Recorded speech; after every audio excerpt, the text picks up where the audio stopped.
painful in adult relationships. Love, by its very nature, introduces interdependence, expectations, emotional responsibility, unspoken contracts. To a secure partner, these are signals of bonding. To an avoidant, these signals can feel like the beginning of a trap. Not because the partner is wrong, but because the avoidant's nervous system equates closeness with loss of autonomy. And the moment love starts to feel like obligation instead of choice, their body reacts before their mind ever catches up. This is why avoidants often seem present at the beginning. In early stages, there's freedom, there's novelty, there's no emotional debt. They can choose closeness without feeling owned by it. But as the relationship deepens, something shifts, a tone change, a subtle expectation, a look that says, I need you. That's when the alarm goes off, not consciously, somatically. Their system interprets need as pressure and pressure as danger. So they do what they've always done to survive. They pull back, they create space, they regain control. And here's the part that confuses and devastates their partners. They often don't know why they're doing it. From the outside, it looks like indifference or loss of interest. From the inside, it feels like relief. Relief from an invisible weight they couldn't explain in words. This is why reasoning rarely works with avoidance in moments of withdrawal. Logic doesn't override nervous system conditioning. You can explain your intentions perfectly. You can reassure them endlessly. But if your presence triggers a perceived loss of autonomy, their body will choose distance every time. Not because they don't care, but because care feels dangerous when it threatens self-governance. And this is also why trying harder often makes things worse. The more you push for closeness, clarity, or emotional reassurance, the more the avoidant feels cornered, not emotionally, but existentially. They begin to feel like their freedom, identity, and inner equilibrium are at risk, so they shut down further, not to punish you, not to manipulate, but to breathe again. Here's the paradox most people never understand. Avoidants don't experience control as dominance over others. They experience it as dominion over themselves. When that internal control is threatened, love stops feeling safe, even if the partner is loving, kind, and patient. This is why avoidants can genuinely love someone and still leave them. Love doesn't disappear. Safety does. And once you see this clearly, something shifts in you. You stop personalizing their distance as a reflection of your worth. You stop interpreting withdrawal as a lack of feeling. You begin to understand that what they're protecting is not their heart, but their autonomy. That insight doesn't excuse harmful behavior, but it gives you power. Power to respond instead of react. Power to decide whether you want to keep engaging a dynamic that requires you to shrink your needs to preserve someone else's sense of control. Because the real question is not whether an avoidant can love you. The real question is whether love can exist without the loss of self on either side. And the moment you understand that love cannot thrive where control is the currency of safety, you stop chasing connection and you start choosing alignment. Once you understand that avoidants are protecting control rather than avoiding love, the next truth can be uncomfortable to face because it challenges everything you've been taught about effort, persistence, and emotional honesty. We grow up believing that if something matters, you lean in, you communicate more, you show up harder, you fight for connection. And in many relationships, that instinct is healthy. But with an avoidant partner, that same instinct often produces the opposite result. The more you chase, the faster they disconnect. This isn't because they enjoy being pursued and then rejecting it. It's because pursuit activates their deepest survival wiring. When you move toward them emotionally, seeking reassurance, clarity, or commitment, their nervous system doesn't register love. It registers pressure. And pressure to an avoidant feels like the beginning of emotional captivity. Even when your intentions are pure, the experience inside their body is constriction. Here's where the tragedy begins. When they pull back, you feel the rupture. Silence appears. Warmth cools. And your instinct kicks in, fix it. Explain yourself better. Be more patient. Offer more love. Ask more questions. You believe that if they just understood how safe this is, how reasonable your needs are, everything would settle. But what you're really doing, without realizing it, is confirming their deepest fear. You're showing them that closeness means escalation. That once someone gets close, they don't stop coming. Avoidants don't fear emotional connection itself. They fear the momentum of it. They fear that once the door opens, it won't close. That expectations will grow faster than they can manage. That their internal world will be invaded by someone else's needs. So when you chase, they don't feel desired. They feel trapped. And the moment a human being feels trapped, their psyche looks for exits. This is why you'll often notice a pattern. The relationship feels strongest when you're slightly less available, slightly more grounded in yourself, slightly less focused on securing the bond. And the moment you lean in emotionally, the dynamic shifts, calls slow down, messages shorten, plans become vague. What changed wasn't your value, it was the perceived threat to their autonomy. Now, here's the part most people resist hearing. Chasing doesn't just fail to create closeness with an avoidant. It erodes attraction. Not because effort is unattractive, but because it collapses polarity. Avoidants are drawn to emotional self-sufficiency because it signals safety. It says you are choosing me, not needing me. The moment your emotional stability seems to depend on their response, their system recoils. They don't feel powerful in a healthy way. They feel responsible in a way they never learned how to be. This doesn't mean suppressing your needs or pretending you don't care. That's not strength. That's self-abandonment. It means recognizing that connection cannot be forced without destroying the very safety it requires. Love offered with pressure ceases to feel like love. It becomes a demand even when spoken softly. And here's the deeper philosophical layer. Chasing is often less about the other person and more about regulating our own anxiety. When connection feels uncertain, pursuit gives us the illusion of control. Doing something feels better than sitting with not knowing. But when you chase an avoidant, you outsource your sense of security to someone whose entire identity is built around not being emotionally responsible for others. That's not a partnership. It's a collision of nervous systems.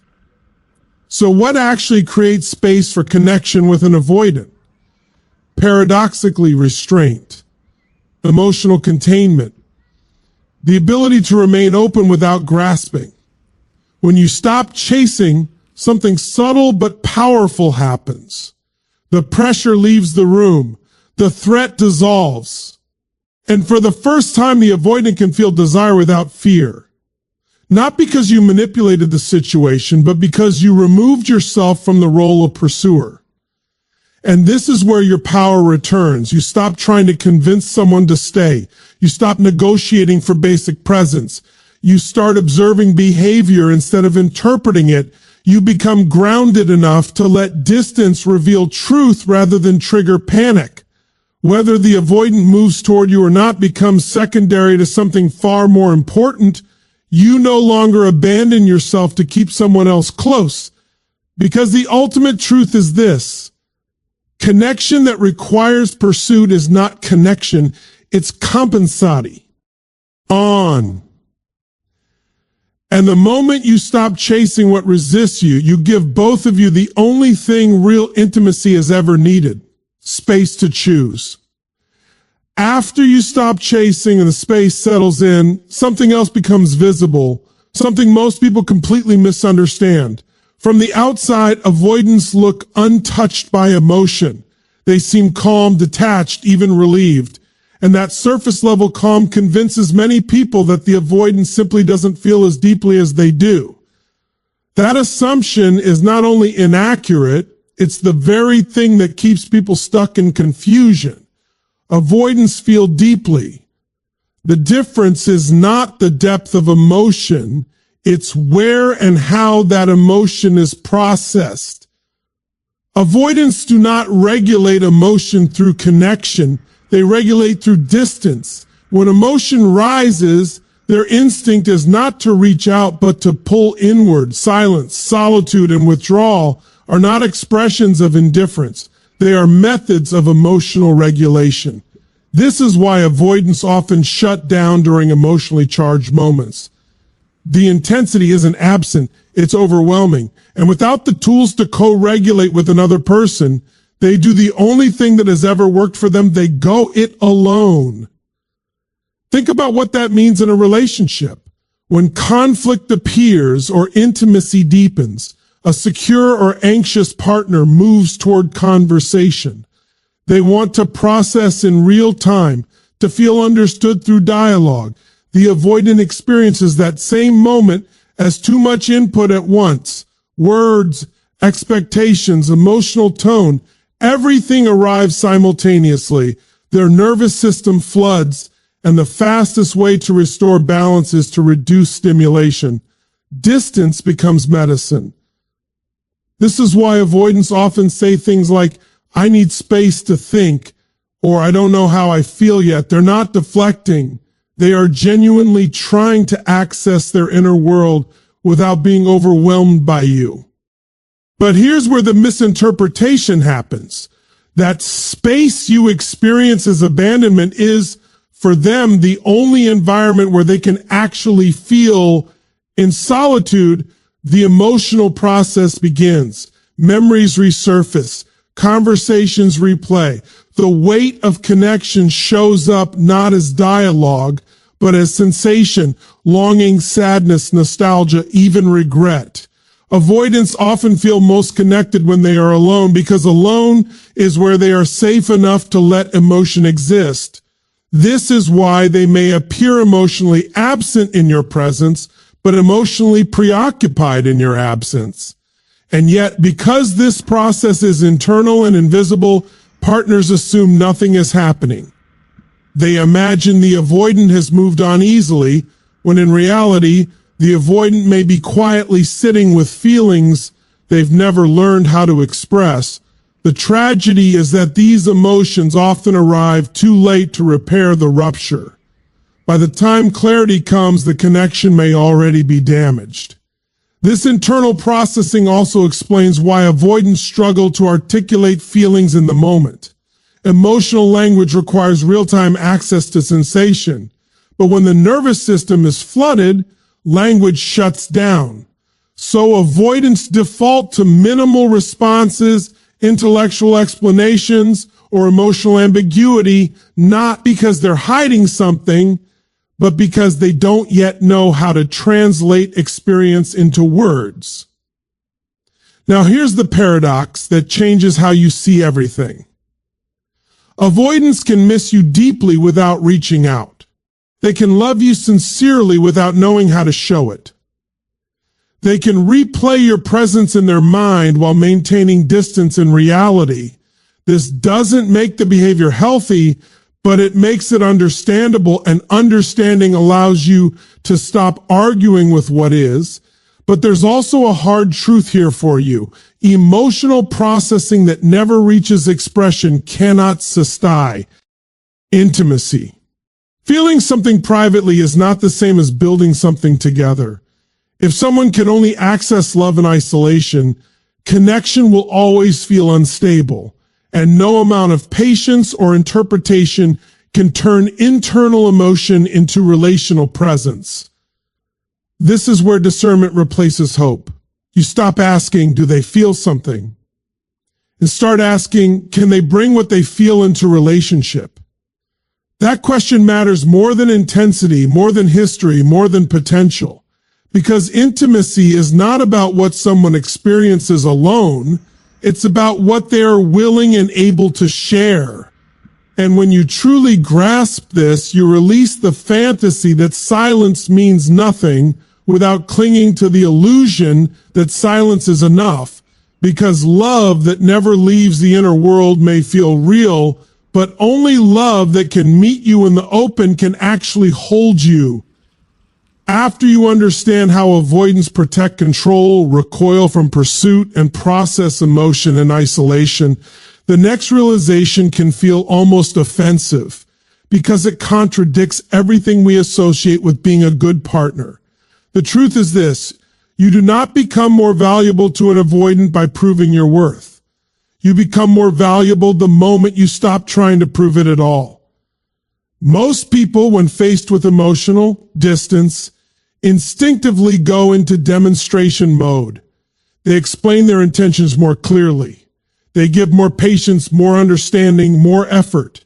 They show consistency, loyalty, emotional availability. And while these qualities are healthy in a secure relationship, in an avoidant dynamic, they often backfire. Not because they're wrong, but because they remove all psychological space. To an avoidant, over-explaining and over-giving don't feel reassuring. They feel like escalation. Each additional effort adds weight to an unspoken expectation. This matters more now. And the moment something feels like it matters too much, the avoidance nervous system interprets it as a threat to autonomy. So instead of feeling grateful, they feel pressured. Instead of feeling bonded, they feel responsible. Here's the deeper layer most people miss. Avoidants are not drawn to people who want them badly. They are drawn to people who want them freely. There is a profound difference. Wanting someone freely means your sense of self remains intact with or without their response. It signals emotional sovereignty. And emotional sovereignty feels safe to someone who equates closeness with loss of self. The moment you stop performing your value, something shifts in the dynamic. You're no longer asking to be chosen. You're allowing yourself to be known. You're no longer negotiating your worth through patience or understanding. You're embodying it through boundaries and self-respect. And this is where avoidants often pause, because they are suddenly interacting with someone who is emotionally grounded, not emotionally dependent.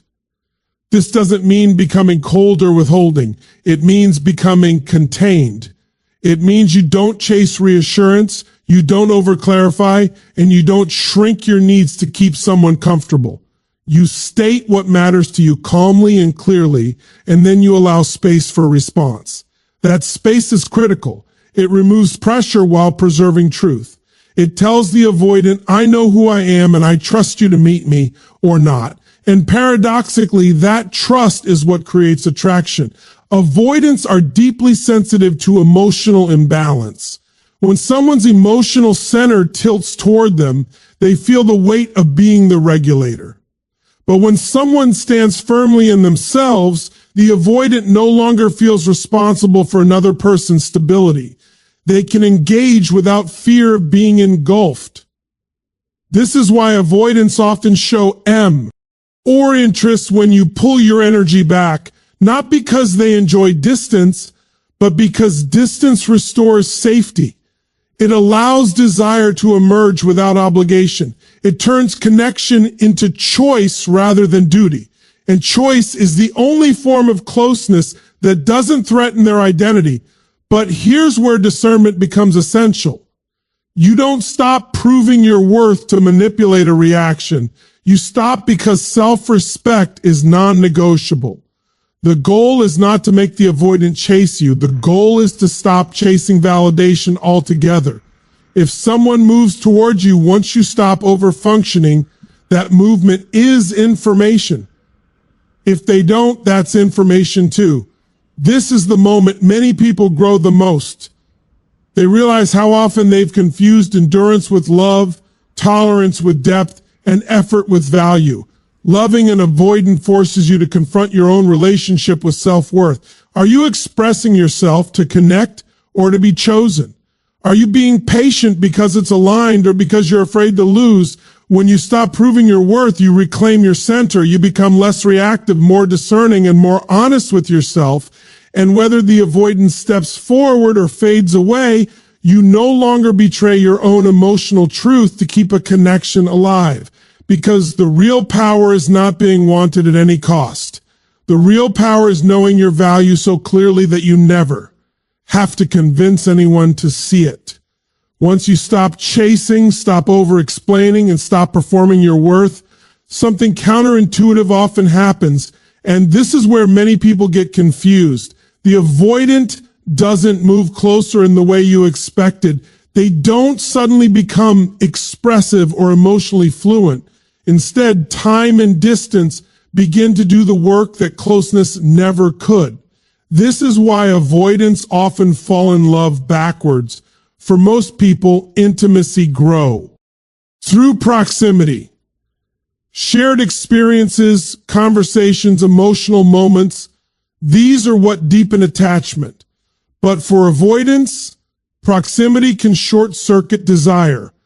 When closeness is constant, their nervous system stays on guard. They're managing stimulation, expectations, and perceived obligation all at once. There's no room for longing because there's no room to miss. Distance, however, changes the equation entirely. When space appears, pressure disappears. And when pressure disappears, the avoidance system finally relaxes. In that relaxed state, memory and meaning begin to surface. Moments that were too intense to feel in real time now arrive quietly. A look you gave them, a conversation they brushed off, the way you made them feel safe without demanding anything. These reflections don't happen while you're asking for reassurance. They happen when no one is asking anything at all. This is why avoidants often experience clarity after separation. The relationship finally becomes emotionally digestible. Without the threat of immediate responsibility, they can feel affection without fear, desire without obligation, love without the pressure to perform it. Ironically, the absence that hurts you is the environment where their attachment system can finally turn on. This also explains why avoidance may reach out unexpectedly after long periods of silence. Not because they suddenly changed, but because distance allowed feeling to emerge without overwhelm. What looked like indifference was often delayed processing. What felt like abandonment was, in their internal world, a slow emotional unfolding. But here's the part that's essential to understand. Falling in love backwards does not mean sustaining a relationship forwards. Emotional realization without emotional availability doesn't create stability. Awareness alone doesn't heal attachment patterns. An avoidant may recognize your value deeply after space, but still lack the capacity to meet you consistently in connection.